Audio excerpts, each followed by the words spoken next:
Le livre du ciel, tome 4, 30 janvier 1901. Les vertus et les mérites de Jésus sont des colonnes sur lesquelles chacun peut s'appuyer dans sa marche vers l'éternité. Le poison de l'intérêt personnel.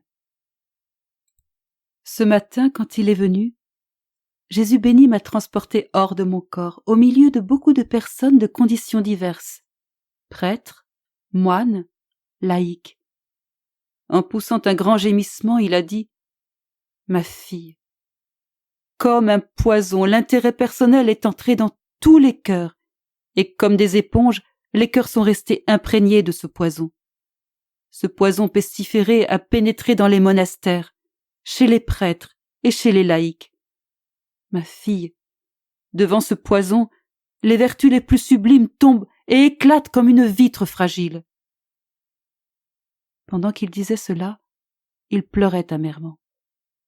Qui pourrait décrire le déchirement de mon âme en voyant pleurer mon très amoureux Jésus? Ne sachant pas quoi faire pour qu'il cesse de pleurer, j'ai dit des sottises. Mon cher, de grâce ne pleure pas. Si les autres ne t'aiment pas, t'offensent et ont les yeux aveuglés par le poison de l'intérêt personnel, de sorte qu'ils en sont tous imbibés, moi je t'aime, je te loue, et je regarde comme immondice tout ce qui est terrestre. Je ne désire que toi. Par conséquent, tu devrais être content de mon amour et cesser de pleurer. Et si tu éprouves de l'amertume, déverse-la en moi, j'en serais plus heureuse que de te voir pleurer. » En entendant ce que je disais, Jésus a cessé de pleurer, et il a déversé en moi un peu de son amertume.